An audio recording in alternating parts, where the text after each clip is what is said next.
Hola a todos, ¿listos para una nueva inversión? Hoy nos adentramos en Crimen y Castigo de Fyodor Dostoyevsky. Uf, una obra maestra. Sin duda. Y para esta inmersión, nos habéis enviado un montón de artículos y vídeos de YouTube sobre la novela. Tenemos mucho que analizar. Crimen y Castigo es mucho más que una simple novela policíaca, ¿eh? Es una obra que te atrapa desde la primera página. Totalmente. Dostoyevsky nos lleva a un viaje psicológico brutal. Explora la culpa, el castigo, la redención. No se anda con rodeos a la hora de mostrar los rincones más oscuros del alma humana. Exacto. Y lo que me parece fascinante es que la novela se desarrolla en el San Petersburgo del siglo XIX. Una ciudad llena de pobreza, agitación social. Claro, un ambiente opresivo que influye mucho en la historia en el personaje de Raskolnikov. Raskolnikov, un ex estudiante empobrecido, ¿no? Sí, obligado a abandonar sus estudios por falta de recursos.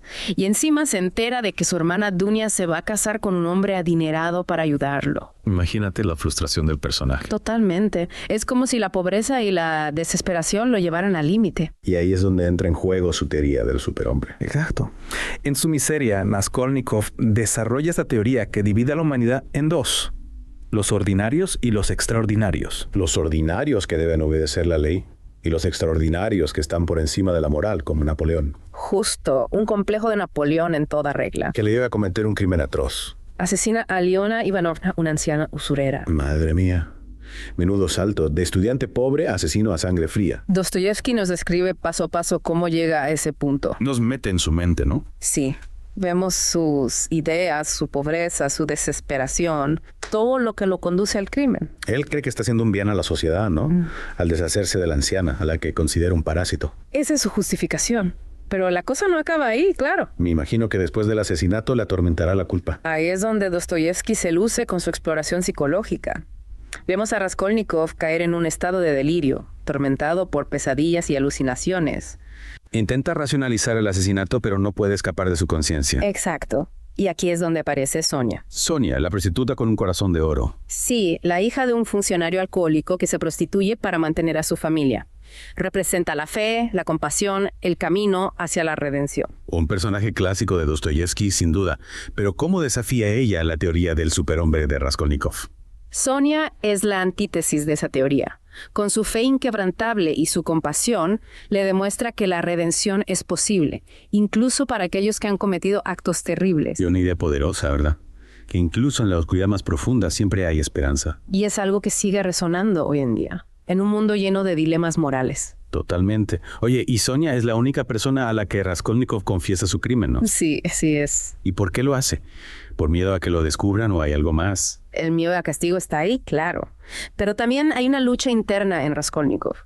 Una necesidad de expiar su culpa, de liberarse del tormento. Entiendo. Es como si el verdadero castigo no viniera solo de la ley, sino también de nuestra propia conciencia. Exacto. Y para Raskolnikov, la redención llega a través del reconocimiento de la culpa, la confesión y la aceptación del castigo. Pero la historia no se centra solo en Raskolnikov y Sonia, ¿verdad? Hay otros personajes como Razumijin, Dunia, Svidrigailov, Porfiri Petrovich. Claro, un montón de personajes secundarios que añaden más capas a la historia. Parece que Dostoyevsky creó un microcosmos de la sociedad rusa en su novela. Sin duda, Crimen y Castigo no es solo la historia de un asesino, sino también un reflejo de la Rusia del siglo XIX, con sus contradicciones, sus desigualdades. Y en medio de todo ese panorama social complejo, tenemos a Porfiri Petrovich, el magistrado que investiga el crimen. ¡Ah, Porfiri! Un personaje fascinante. ¿Verdad? No se limita a arrestar a Raskolnikov. Juega al gato y al ratón con él. Lo presiona psicológicamente. Es como si quisiera que Raskolnikov se derrumbara por su propia culpa. Un juego mental que añade mucha tensión a la historia. Y que nos hace preguntarnos cuáles son las verdaderas motivaciones de Porfiri. ¿Busca que Raskolnikov confiese para aliviar su conciencia o hay algo más? Es una buena pregunta.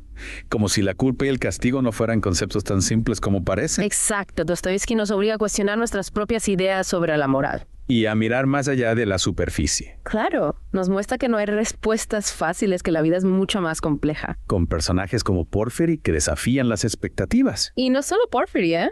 También tenemos a Dunia, la hermana de Raskolnikov, fuerte e independiente, pero vulnerable a la vez. A Razumijin, el amigo leal, que también tiene sus defectos. Y a Svidrigailov, un personaje oscuro y depravado, pero que a veces muestra algo de generosidad. Es increíble cómo Dostoyevsky crea personajes tan reales, tan humanos. Con sus contradicciones, sus luchas internas. Y utiliza sus historias para explorar temas universales como la pobreza, la culpa, la justicia, la redención. Temas que siguen siendo relevantes hoy en día. Totalmente.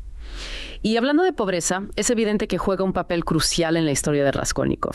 Es lo que lo empuja al límite, ¿no? La pobreza está presente en toda la novela. Es una fuerza que corrompe, que humilla, que puede llevar a la desesperación y a la violencia. Y la prostitución también es un tema recurrente, con Sonia como ejemplo. Dostoyevsky la utiliza para criticar la hipocresía de la sociedad. Sonia, a pesar de ser prostituta, es un personaje lleno de bondad, de compasión, de fe. Y su existencia desafía las convenciones sociales y morales de la época. Exacto. Dostoyevsky nos muestra la complejidad de las relaciones humanas, más allá de las apariencias. Y todo esto mientras nos mantiene en vilo con una trama llena de tensión e intriga. Crimen y castigo es una obra maestra de la narrativa, con una prosa rica, diálogos que te atrapan, reflexiones que te hacen pensar. Creo que hemos cubierto bastante en esta primera parte de nuestra inmersión en Crimen y Castigo. Sí, pero aún nos queda mucho por explorar. En la siguiente parte nos adentraremos en las justificaciones de Raskolnikov para el asesinato. Y analizaremos su descenso a la locura. No os lo perdáis. Y mientras tanto, os invitamos a escuchar el audiolibro de Crimen y Castigo gratis con Audible. Encontraréis el enlace en la descripción del episodio. Hasta la próxima. Lo que hace que Crimen y Castigo sea tan potente, ¿no? Es como Dostoyevsky nos mete en la mente de Raskolnikov. Es verdad. Es como si viviéramos sus pensamientos. Vemos cómo se convence a sí mismo de que el asesinato está justificado. Claro, y lo que es importante entender es que Raskolnikov no es un asesino en serie al uso, no es un psicópata. Es un joven brillante, pero atormentado. Atormentado por la pobreza, por sus ideas. Exacto. Cae en una espiral de nihilismo y desesperación. Y se convence de que matar al anciano Surera no es un crimen, sino casi un acto de justicia social. Porque la ve como un parásito, ¿no? Sí. Cree que su muerte beneficiará a la sociedad. Pero esa lógica se desmorona en cuanto comete el crimen. Claro. Ahí la teoría choca con la realidad. Con su propia conciencia. Intenta convencerse de que es un superhombre, pero el remordimiento lo corroe por dentro. Totalmente. Dostoyevsky nos muestra cómo la culpa lo aísla, lo enferma, lo vuelve paranoico. Es como si su propia mente se convirtiera en su prisión. Exacto.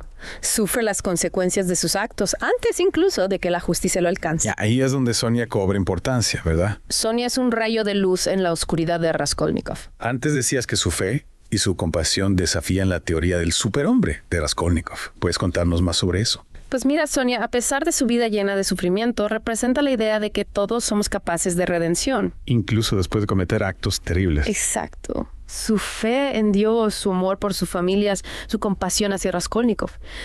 Todo eso demuestra que la bondad y el perdón existen. Incluso a los lugares más inesperados. Sí, Sonia nos recuerda que la humanidad no se define por sus actos más bajos, sino por su capacidad de amar y perdonar. Una idea muy potente, la verdad. Y que sigue siendo relevante hoy en día, ¿no crees? En un mundo donde a menudo nos dejamos llevar por el odio y la intolerancia. Totalmente. Sonia nos enseña que la empatía y la compasión son herramientas poderosas para sanar las heridas del pasado. Y para tender puentes entre las personas. Oye, ¿y cómo influye Sonia en la decisión de Raskolnikov de confesar su crimen? Es ella quien lo empuja a buscar la redención. Sonia juega un papel clave en el camino de Raskolnikov hacia la redención. Lo escucha sin juzgarlo, lo comprende y le ofrece consuelo. Le da la fuerza que necesita para afrontar la verdad. Sí, le muestra que confesar es la única forma de liberarse del tormento. Dostoyevsky nos presenta la redención como un proceso largo y complejo, ¿no? No es algo instantáneo. No, para nada. En el mundo de Dostoyevsky, la redención requiere sufrimiento, arrepentimiento y una profunda transformación interior. Raskolnikov tiene que pasar por un proceso de purificación a través del castigo. Exactamente. Y ese castigo no solo viene de la ley, ¿eh? Claro, está el castigo interno, la culpa que lo atormenta. El remordimiento, la paranoia, el aislamiento, son torturas que lo acompañan constantemente. Es como si llevara su propia prisión dentro de sí mismo. Una prisión que en muchos sentidos es más dura que la prisión física a la que lo condena la ley. Hablando de la ley, ¿qué papel juega Porfiry Petrovich en la redención de Raskolnikov? Porfiry es un personaje muy interesante, representa la justicia, pero también actúa como un catalizador en la transformación de Raskolnikov. En lugar de arrestarlo de inmediato, juega con él, ¿no? Sí. Lo presiona psicológicamente, casi como si quisiera que Raskolnikov se derrumbara por su propia culpa. Que confrontara la verdad. Exacto. Es como si, a su manera, Porfiry también guiara a Raskolnikov hacia la redención. Un método Poco convencional, pero efectivo. Dostoyevsky nos muestra que los caminos hacia la redención son diversos. Y que las personas que menos esperamos pueden ayudarnos a transformarnos. Totalmente. Y el resto de personajes, ¿cómo encajan en todo este entramado de culpa, castigo y redención? Cada personaje de Crimen y Castigo aporta una perspectiva única sobre los temas de la novela. Tenemos a Dunia, la hermana fuerte, independiente pero también vulnerable. A Razumichin, el amigo leal, que también tiene sus defectos. Y a Svidrigailov, el personaje oscuro y depravado, que a veces muestra algo de generosidad. Dostoyevsky creó un microcosmos de la condición humana a través de estos personajes.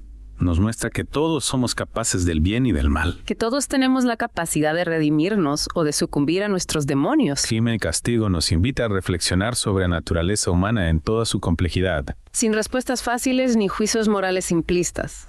Nos desafía a cuestionar nuestras propias ideas sobre la culpa, el castigo y la redención. Nos obliga a mirar dentro de nosotros mismos y a preguntarnos qué haríamos en la situación de Raskolnikov. Es una experiencia lectora que nos transforma. Nos hace cuestionar nuestras convicciones y nos invita a mirar el mundo con más compasión. En la próxima parte, analizaremos el desenlace de la novela. Y las diferentes interpretaciones del final de Raskolnikov. Mientras tanto, os invitamos a sumergiros en el mundo de Crimen y Castigo, escuchando el audiolibro gratis en Audible. Tenéis el enlace en la descripción del episodio. En la segunda parte nos quedamos con la intriga, con Raskolnikov confesando su crimen. Sí, llega el momento de la verdad. La confesión, el juicio, el castigo. Pero ¿es ese castigo legal el único que importa? Esa es la pregunta, ¿no? Raskolnikov es condenado a 8 años de trabajos forzados en Siberia. 8 años en Siberia. Pero su verdadero castigo va mucho más allá. Claro, porque la culpa lo sigue atormentando. Exacto. Siberia se convierte en una nueva prisión para él. Un aislamiento físico y espiritual. Que lo obliga a enfrentarse a sus demonios. Totalmente. ¿Y Sonia? ¿Qué pasa con Sonia? Sonia, fiel a su naturaleza, lo sigue a Siberia. No lo abandona. Se convierte en un rayo de esperanza en medio de la oscuridad. Qué personaje, ¿eh? Nunca pierde la fe en Raskolnikov. Es la representación del amor y el perdón. Floreciendo en el lugar más inhóspito. Impresionante. ¿Sí? Pero, ¿realmente Raskolnikov encuentra la redención en Siberia? El final de Crimen y Castigo es abierto a la interpretación. No nos da una respuesta clara. Por un lado vemos a Raskolnikov arrepentido, buscando el perdón de Dios y el amor de Sonia. Pero la sombra del crimen sigue ahí. Exacto. El peso del pasado. Nos deja con la duda de si realmente es posible redimirse después de un acto tan terrible. Dostoyevsky nos hace plantearnos si la redención es un estado absoluto o un proceso continuo. Quizás para Raskolnikov se trata de aprender a vivir con su pasado. Y de construir un futuro mejor a partir de ahí. Es una reflexión muy profunda sobre la naturaleza humana. Crimen y Castigo no nos da respuestas fáciles, pero nos hace pensar sobre la moral, la justicia, el perdón. Nos deja con preguntas que resuenan mucho después de terminar la lectura. ¿Qué haríamos nosotros en una situación similar? ¿Cómo lidiaríamos con la culpa? Preguntas que nos invitan a reflexionar sobre nuestra propia humanidad. Crimen y Castigo es una obra maestra que nos conmueve y nos hace pensar. Dostoyevsky nos muestra la complejidad del ser humano. Y su búsqueda de significado y redención. Exacto. Ha sido un viaje fascinante por el mundo de Crimen y Castigo. Un placer compartir este análisis con todos vosotros. Si queréis seguir explorando la obra de Dostoyevsky, os recomendamos el audiolibro en Audible.